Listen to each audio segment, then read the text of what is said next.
दोस्तों नमस्ते, मैं सुशील कुलकर्णी, आप देख रहे हैं एनालाइजर न्यूज हिंदी। दोस्तों, शरद पवार से मिलने अजीत पवार चले गए और अजीत पवार से मिलने के बाद शरद पवार क्या कर सकते हैं, ये बात बताई प्रफुल्ल पटेल ने। प्रफुल्ल पटेल ने कहा कि दोनों गुट के बीच में मनोमिलन होने की संभावना दिखाई दे रही है। पवार जी का कहना है, मतलब पवार जी का कहना है, ऐसा प्रफुल्ल पटेल कह रहे थे कि वो हमारे आदर्श है, वो हमारे भगवान है, वो हमारे दैवत है और हम उनकी बात जरूर सुनेंगे।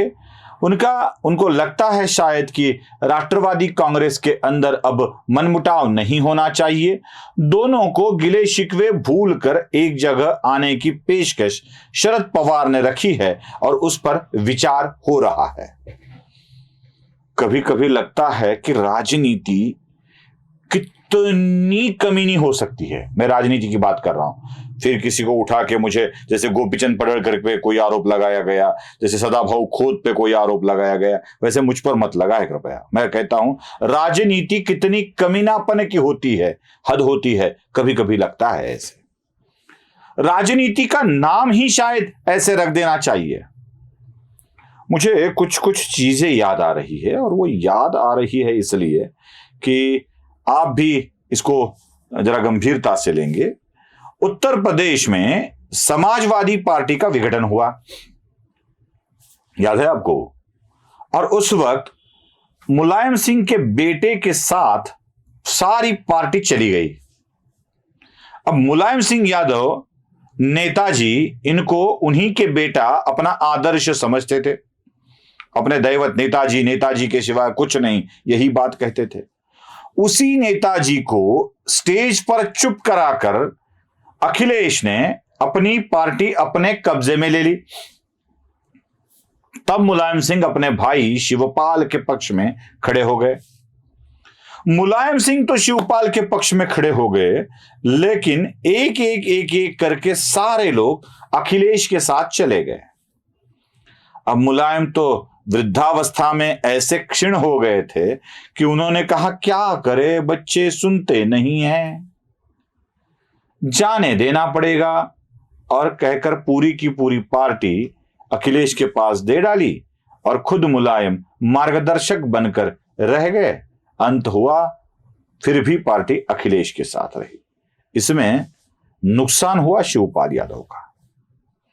थोड़ा सा कर्नाटक की राजनीति में भी शायद सिद्धरामैया के साथ ऐसे ही हुआ था।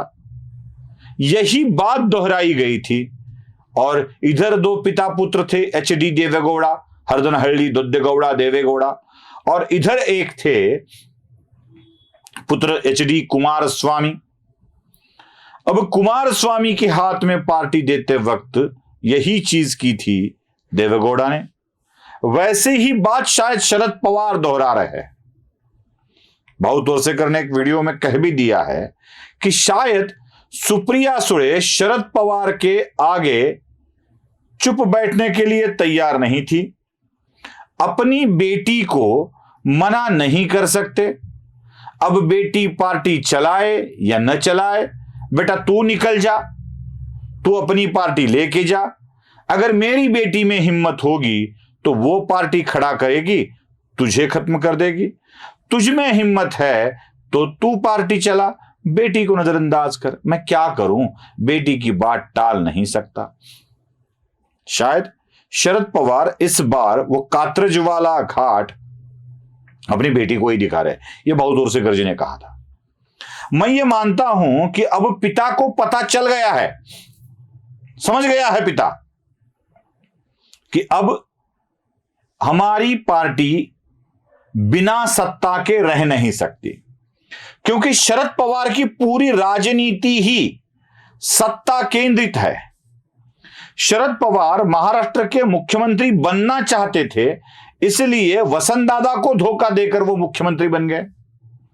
जब अपनी पार्टी सत्ता में आ नहीं सकती, ये शरद पवार ने भांप लिया, तो शरद पवार फिर कांग्रेस में विलीन हो गए। कांग्रेस में रहकर हमें पहला पद कभी नहीं मिल सकता, यह भांप लिया। फिर शरद पवार ने एनसीपी बना ली। एनसीपी को सत्ता में रहने के लिए कांग्रेस के साथ रहना अनिवार्य है, इसका पता चला तो फिर कांग्रेस से रिश्ता जोड़ लिया। जब शरद पवार को पता चला कि कांग्रेस से रिश्ता जोड़कर हम सत्ता में नहीं रह सकते, तो महाराष्ट्र में बीजेपी को सपोर्ट कर दिया। बीजेपी जो चाहिए वो दे नहीं रही है, यह समझ में आया तो शिवसेना का पक्ष धर लिया।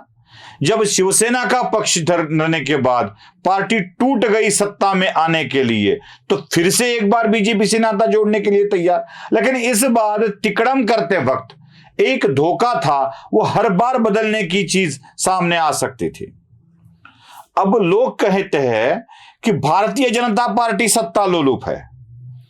भारतीय जनता पार्टी के पास 105 विधायक खुद के और समर्थन वाले 7-8 ऐसे होते हुए भी भारतीय जनता पार्टी ने 2.5 साल उद्धव ठाकरे को सत्ता संभालने दी। उद्धव ठाकरे से 40 विधायक टूट कर आए, फिर भी उन्हीं का मुख्यमंत्री बना लिया। अब एनसीपी के 40, उद्धव ठाकरे से टूटकर आए 40, 80 है, बीजेपी के पास 105 है। दोनों के मिलाने से भी जो ज्यादा हो जाते हैं, उनकी संख्या बीजेपी के पास होते हुए भी सत्ता के सारे केंद्र इनको ही सौंप दिए। और आरोप लगाया जाता है बीजेपी पर कि नहीं आप ही सत्ता लोलुप हो। सारे सत्ता के केंद्र दिए जा रहे हैं और शायद बीजेपी यही मैसेज दे रही है कि ये 5 साल पूरे होने तक जितनी मजा करनी है कर लो, उसके बाद तो कुछ अलग ही खेल होगा। शायद यही खेल इस सत्ता के 5 साल के बाद होने वाला है, जो कुछ होने वाला है। इसलिए कई तिकड़मबाजियां, कई अटकलें, कई बातें अभी फैलाई जा रही है, हो रही है। शायद वृद्धावस्था में पहुंचे पिता अब अपनी विवशता के कारण अपने ही घर में रहने का मार्ग छोड़कर अब अपने पुत्र के या अपने बेटों के घर जाकर रहने के लिए तैयार हो गए हैं। जैसे आम जिंदगी में होता है, वैसे ही शरद पवार की जिंदगी में भी शायद हो रहा है। और यही मैसेज शायद शरद पवार ने दे दिया है कि अब बेटों मुझे संभालो, इतनी वृद्धावस्था में इतना मत करो। क्योंकि जब आदमी थक जाता है, कितना भी लिखने के लिए, सोशल मीडिया पर दिखाने के लिए कहा जाए कि थका नहीं हूं, मैं तो शेर हूं, रुका नहीं हूं, मैं तो शेर हूं, लेकिन शेर भी जब थक जाए तो शिकार करने के योग्य नहीं रहता है। तो शायद शरद पवार अब अपने बेटों के घर रहने के लिए तैयार हो गए हैं। आपको क्या लगता है? कमेंट बॉक्स में जरूर बताइएगा। धन्यवाद।